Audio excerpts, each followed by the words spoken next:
दोस्तों, good morning. स्वागत है आप सभी का हमारे चैनल पर जिसका नाम है टीम यूनिकॉर्न। मैं स्वीटी मिश्रा स्वागत करती हूं और आशा करती हूं कि आप सब अपने घर में स्वस्थ होंगे, सुरक्षित होंगे, अपना और अपनों का ध्यान रखते होंगे।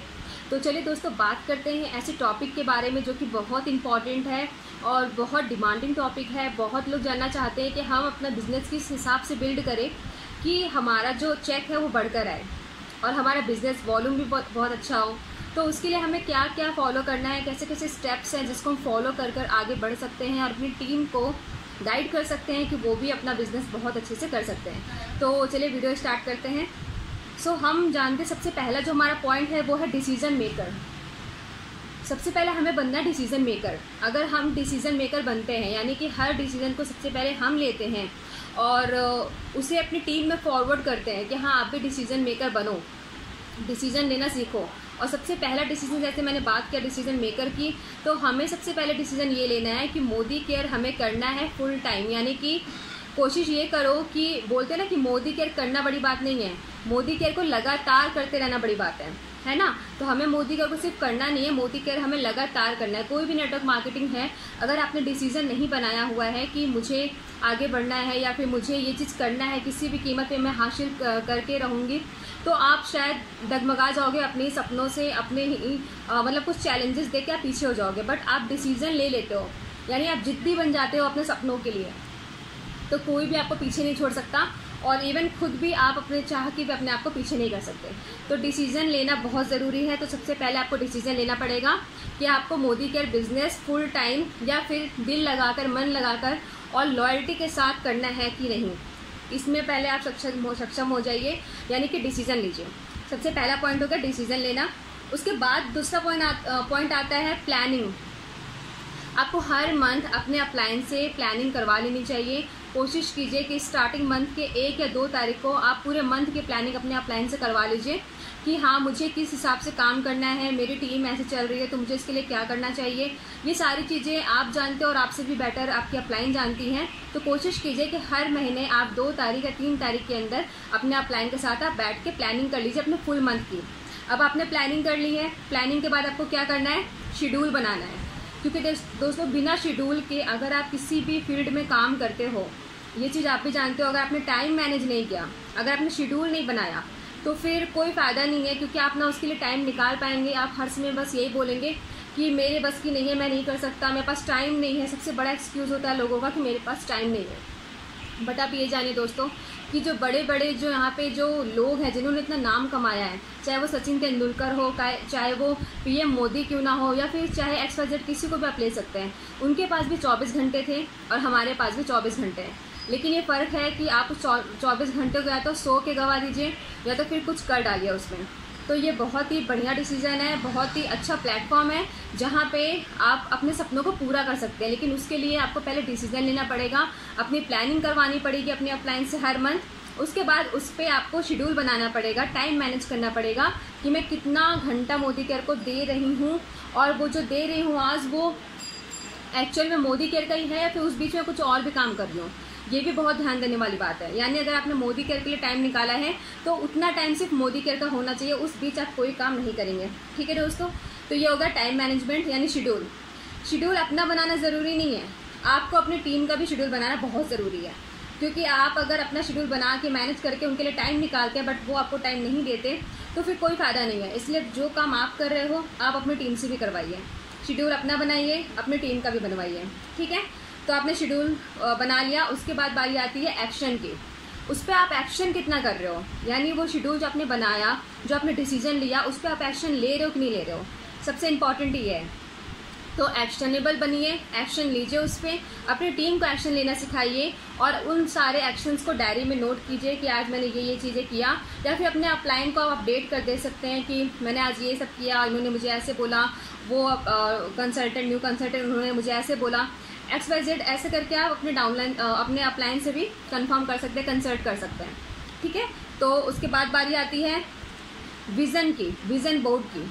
अगर आपने विज़न बोर्ड नहीं बना रखा है, सपोज दैट आपका सपना है बहुत बड़ा, मुझे गाड़ी चाहिए, मुझे बंगलो चाहिए, XYZ आपका ड्रीम है, बट अगर उसके ऊपर आपने कोई विज़न क्रिएट नहीं किया, यानी कोई एक बोलते हैं ना सपनों का एक फ्रेम बना के अगर नहीं लगाया वहाँ पे, तो वो सपने कोई काम के नहीं है, क्योंकि कहीं ना कहीं वो सपने जो है वो गायब हो जाएंगे।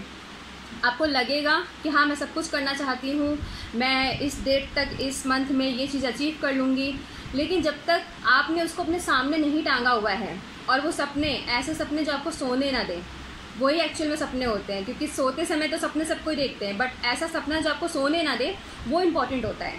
तो इसलिए विज़न बोर्ड आप बनाइए, अपनी टीम का बनवाइए और वहाँ उसे लगाइए, जहाँ पे आप सोने के पहले और उठने के बाद आप उसे हमेशा देखो, यानी अपने बेडरूम में। और ख़ासकर आप जो भी आपका ड्रीम हाउस है, जो भी आपका गाड़ी है, जो भी आपका सपना है कार लेने का, XYZ, उनका वो फ़ोटो वहाँ पे निकाल के लगाइए और अपनी फ़ोटो वहाँ बगल में लगाइए। ये आपकी गाड़ी हो चुकी है। और कुछ लेटर आता है गॉड, भगवान जी को लिखने के लिए, गॉड को लिखने के लिए, तो वो लेटर्स आप लिख सकते हैं कि थैंक यू गॉड, आपकी वजह से आपका ये बच्चा या अपनी बेटी या जो भी आप लिख सकते हो, अपना नाम वहाँ पे मेंशन कर सकते हो कि मैंने ये चीज़ अचीव कर लिया है। हमेशा हमें कैसे लिखना है कि हमने कर लिया है, ठीक है। तो उसका थैंक यू हमें किससे करना है, भगवान जी को। तो इस हिसाब से हम विज़न बोर्ड अपना लगाएंगे वहाँ पे। ये भी हो गया। उसके बाद बारी आती है डेमो किट, सबसे इम्पॉर्टेंट। मोदी केयर में ज्वाइन कराने के बाद 13% पे अगर आप आ जाते हो, कोशिश करो 10% पे आप अपने डेमो किट तैयार कर लीजिए। बिकॉज बिना टूल, बिना हथियार के अगर हम फील्ड में जाएंगे तो हम फेल होके ही आएंगे।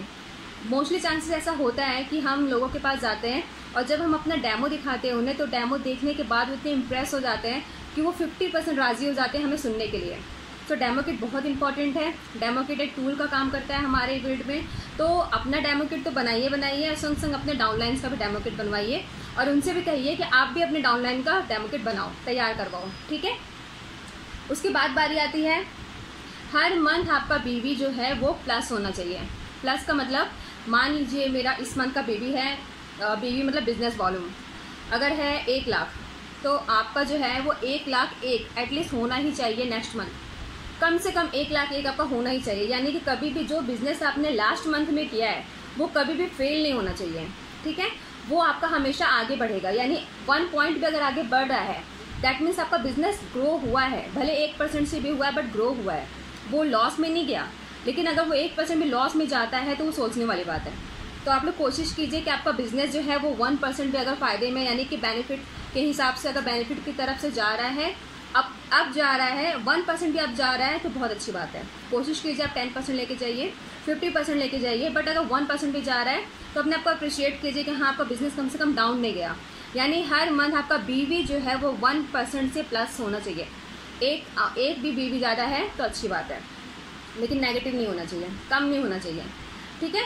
उसके बाद नेक्स्ट क्या होता है कि हमें हमेशा कोशिश करना है कि हमेशा एक न्यू लॉयल्टी में आने वाला कंसल्टेंट हमें ज्वाइन करना है। यानी कि हमेशा कोशिश करना है कि हर मंथ हमारे पास जो आईडी आती है उसमें कम से कम एक आईडी ऐसी हो जो लॉयल्टी में एंटर करे, ठीक है।